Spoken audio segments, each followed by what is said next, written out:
हम अक्सर सुनते हैं कि बिहार का मतलब होता है लालू यादव, और लालू यादव का मतलब घोटाला, घोटाला का मतलब चारा घोटाला, और घोटाले का मतलब भ्रष्टाचार होता है। यानी कि बिहार घोटाला और भ्रष्टाचार का पर्यायवाची बन गया है पिछले लगभग 3 दशक से। लेकिन क्या सच में ऐसा है? क्या पूरे हिंदुस्तान के अंदर सबसे ज्यादा भ्रष्ट राज्य बिहार ही है? कम से कम भारत सरकार के द्वारा जो जारी किया जाता है एनसीआरबी का वार्षिक report, national crime record bureau का रिपोर्ट, उसमें तो ऐसा बिल्कुल भी सामने नहीं आता है कि बिहार सबसे ज्यादा भ्रष्ट राज्य है, क्योंकि कोई और राज्य है जहां पे सबसे ज्यादा भ्रष्टाचार के मामले आ रहे हैं। साल 2023 में एनसीआरबी ने अपनी 2022 की रिपोर्ट जारी की, और इस रिपोर्ट के अनुसार देश में सबसे ज्यादा भ्रष्टाचार बिहार में नहीं बल्कि महाराष्ट्र में हुआ है, और उसके बाद दूसरे नंबर पर राजस्थान है, जबकि बिहार का नंबर इस रिपोर्ट के अनुसार 11वें नंबर पर है बिहार भ्रष्टाचार के मामले दर्ज होने में।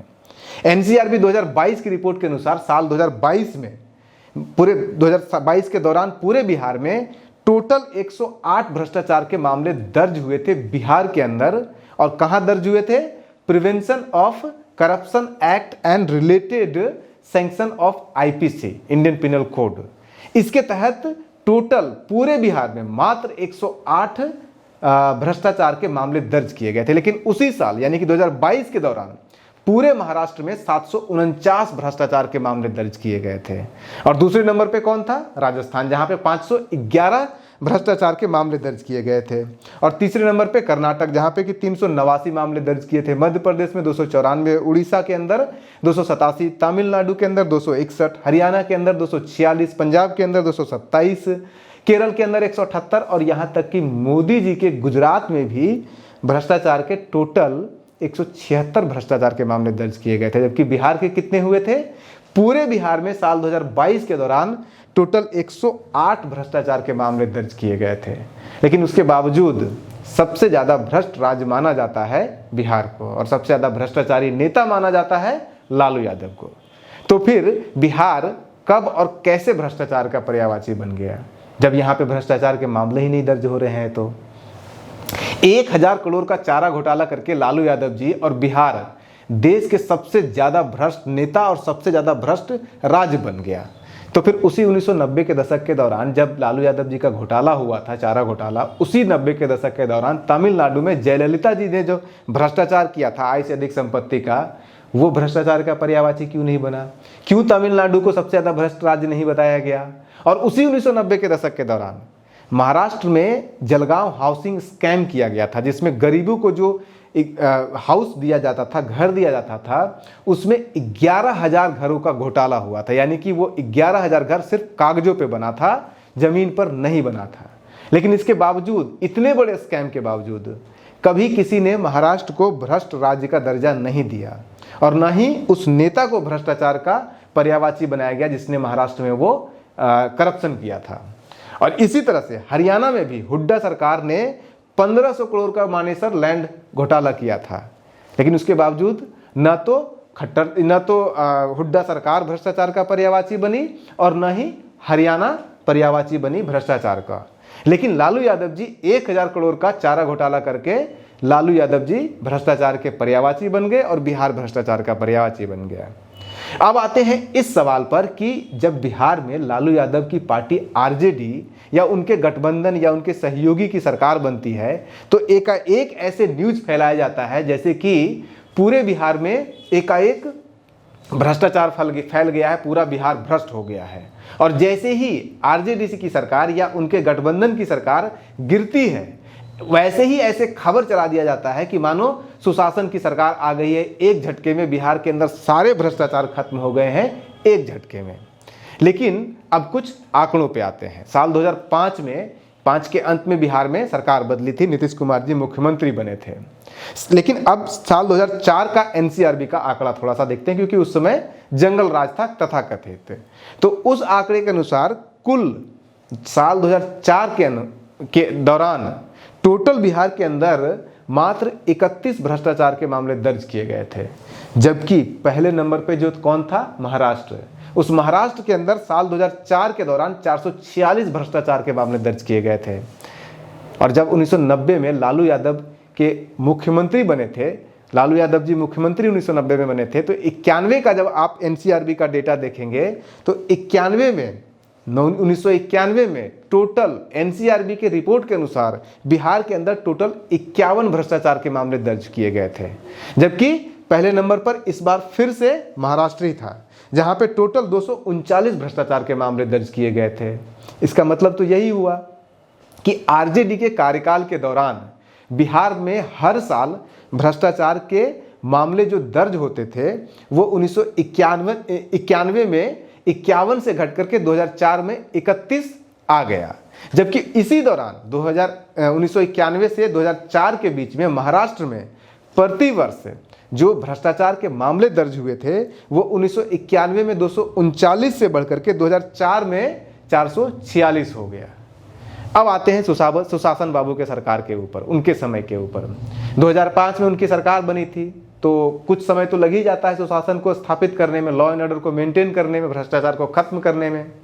2010 में नीतीश कुमार जी ने इसी सुशासन के नाम पे भ्रष्टाचार के खिलाफ लड़ाई के नाम पर उन्होंने चुनाव लड़ा था और बम्पर सीट भी मिला था, जीते भी थे। 2010 का आंकड़ा हम साइड कर देते हैं क्योंकि वो चुनावी वर्ष था और हो सकता है चुनाव के कारण ये आंकड़े प्रभावित होते हो या भ्रष्टाचार के मामले कम हो जाते हो या ज़्यादा हो जाते हो, तो इसलिए हम देखते हैं 2009 का आंकड़ा। एनसीआरबी के 2009 के रिपोर्ट के अनुसार पूरे बिहार में पूरे 2009 के साल के दौरान टोटल 129 भ्रष्टाचार के मामले दर्ज किए गए थे। यानी कि जिस बिहार में राबड़ी देवी के कार्यकाल के दौरान 2004 के दौरान 31 भ्रष्टाचार के मामले दर्ज किए गए थे एनसीआरबी के रिपोर्ट के अनुसार, उसी बिहार में 2009 में सुशासन बाबू के समय में 129 भ्रष्टाचार के मामले दर्ज हुए थे। तो क्या नीतीश कुमार जी के कार्यकाल के दौरान बिहार में भ्रष्टाचार बढ़ गया था? तो फिर उन्हें सुशासन बाबू किस आधार पे कहेंगे हम? अब एक धारणा और भी है, वो धारणा ये है कि चूंकि राबड़ी लालू सरकार के कार्यकाल के दौरान जनता में सरकार के ऊपर, प्रशासन के ऊपर इतना विश्वास नहीं रहा था लोगों का कि वो भ्रष्टाचार के खिलाफ कोई केस करे, उसके खिलाफ कोई मामला दर्ज करे। और यही कारण है कि मामले जो दर्ज मामले हैं वो कम हुए हैं, क्योंकि उन्हें मालूम होता था, लोगों को मालूम होता था कि प्रशासन उनके केस पर कोई कार्रवाई करेगा नहीं, और उसके ऊपर से अगर वो केस करते हैं तो जो काम उनका 4 दिन में होना होगा वो 4 साल में भी नहीं हो पाएगा। जनता ऐसी परिस्थिति में जो भ्रष्टाचारी होते हैं या जो सरकार होती है, जो प्रशासन होती है, उनसे डर जाती है और किसी तरह का कोई भी भ्रष्टाचार के खिलाफ केस नहीं करना चाहती है, और इसे तो ही जंगल राज कहते हैं। और संभवतः यही कारण से भ्रष्टाचार के खिलाफ केस जो दर्ज हुए हैं राबड़ी और लालू यादव के कार्यकाल के दौरान, वो नीतीश कुमार के कार्यकाल के दौरान दर्ज किए गए आंकड़ों से बहुत कम है। एनसीआरबी की रिपोर्ट में बिहार में भ्रष्टाचार के बहुत कम मामले दर्ज होते थे राबड़ी देवी और लालू यादव के कार्यकाल के दौरान। लेकिन अगर आप इस सिद्धांत से सहमत हैं, इसमें विश्वास करते हैं कि जिस राज्य में सबसे ज़्यादा भ्रष्टाचार के मामले पुलिस के खिलाफ, प्रशासन के खिलाफ दर्ज होते हैं, वहाँ बेहतर सुशासन व्यवस्था होती है, कम भ्रष्टाचार होता है, और यही कारण है कि वहाँ पे लोग सामने आते हैं और मामले दर्ज करते हैं, तो फिर आपको ये भी मानना पड़ेगा कि बिहार में उत्तर प्रदेश से बेहतर सुशासन व्यवस्था है, उत्तर प्रदेश से कम भ्रष्टाचार है बिहार के अंदर। ये भी आपको मानना पड़ेगा, क्योंकि एनसीआरबी की रिपोर्ट तो यही कह रही है। एनसीआरबी की रिपोर्ट जो 2022 में आई है, उसके अनुसार बिहार में टोटल हमने कितने बताया था भ्रष्टाचार के मामले दर्ज हुए थे? 108, और उत्तर प्रदेश में कितने हुए हैं? 89। यानी कि उत्तर प्रदेश में मामले कम दर्ज हुए हैं बिहार की तुलना में 2022 में। तो अगर आप ये मानते हैं कि जहां पे सुशासन होगा वहां पे ज्यादा भ्रष्टाचार के मामले दर्ज होंगे, तो फिर बिहार में ज्यादा अच्छा सुशासन है, यहाँ पे कम भ्रष्टाचार है। अब थोड़ा सा और पीछे चलते हैं, जब योगी जी वहां पे मुख्यमंत्री नहीं थे, 2016 में चलते हैं। 2016 में जब उत्तर प्रदेश में सपा की सरकार थी, तब उत्तर प्रदेश में भ्रष्टाचार के मात्र टोटल 30 मामले दर्ज हुए थे, जबकि 2016 में बिहार में मैक्सिमम 164 भ्रष्टाचार के मामले सामने आए थे, दर्ज किए गए थे, जब नीतीश कुमार जी अपने सुशासन के चरम पर थे, अपनी उस छवि के चरम पर थे। इसी तरह से साल 2007 से लेकर के 2022 तक आप कोई सा भी साल का आंकड़ा उठा के देख लीजिए, हर साल आपको बिहार में भ्रष्टाचार के दर्ज मामलों की संख्या उत्तर प्रदेश में दर्ज भ्रष्टाचार के मामलों की संख्या से अधिक ही मिलेगा, क्योंकि बिहार में सुशासन की सरकार थी और उत्तर प्रदेश में सुशासन की सरकार नहीं थी। वहाँ पे अखिलेश की सरकार थी और उसके बाद योगी जी की भी सरकार आई, तो भी बिहार में ज़्यादा मामले दर्ज हो रहे हैं। यानी कि बिहार में अभी भी ज़्यादा बेहतर सुशासन व्यवस्था है उत्तर प्रदेश के मुकाबले। मतलब कि बिहार सरकार और बिहार का प्रशासन अपना काम बखूबी कर रहा था उत्तर प्रदेश की तुलना में, और लोगों को, बिहार के लोगों को बिहार के प्रशासन और सरकार पर अधिक भरोसा थे उत्तर प्रदेश की तुलना में। यही कारण था कि बिहार के लोग प्रशासन के पास, सरकार के पास करप्शन के मामले दर्ज करने के लिए जाते थे और वो मामले अधिक दर्ज हुए हैं, यही कारण है। हालांकि अगर आपको भारत सरकार, मोदी सरकार और मोदी सरकार के द्वारा जारी किए गए एनसीआरबी के आंकड़ों पर भरोसा नहीं है, तो फिर आप कुछ निजी संस्थाएं जो इस तरह के भ्रष्टाचार के मामलों के ऊपर सर्वे करती है कि किस राज्य में कितना अधिक भ्रष्टाचार है, उसके ऊपर चाहे तो उसके ऊपर भी भरोसा कर सकते हैं। लेकिन उन सर्वे की सत्यता का कोई भरोसा हम नहीं कर सकते हैं। यहाँ पे कोई सत्यता का पैमाना नहीं है, क्योंकि छोटे से सैंपल सर्वे से होता है। ऐसे ही एक लोकल सर्कल नामक का एक संस्था 2019 में एक सर्वे कराया था पूरे हिंदुस्तान के अंदर कि किस राज्य में अधिक भ्रष्टाचार है। तो उस सर्वे के अनुसार भी बिहार पहले नंबर पे नहीं था। बिहार सबसे ज़्यादा भ्रष्ट सरकार नहीं था उस सर्वे के अनुसार। उस सर्वे के अनुसार सबसे ज़्यादा भ्रष्ट सरकार पूरे हिंदुस्तान के अंदर राजस्थान की थी, जहाँ पे 78% लोग, राजस्थान के 78% लोगों ने ये एक्सेप्ट किया उस सर्वे के दौरान कि राजस्थान के लोग, 78% लोग अपना काम कराने के लिए किसी न किसी तरह का घूस उन्हें देना पड़ता है।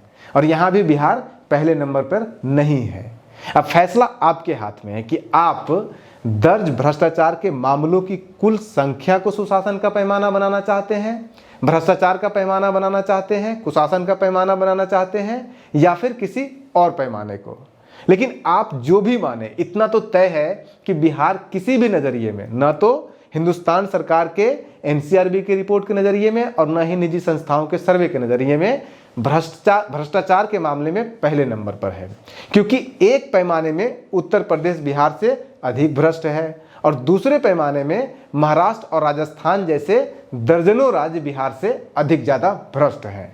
कम से कम भारत सरकार के एनसीआरबी के आंकड़े तो यही कहते हैं और सर्वे का आंकड़ा भी यही कहता है।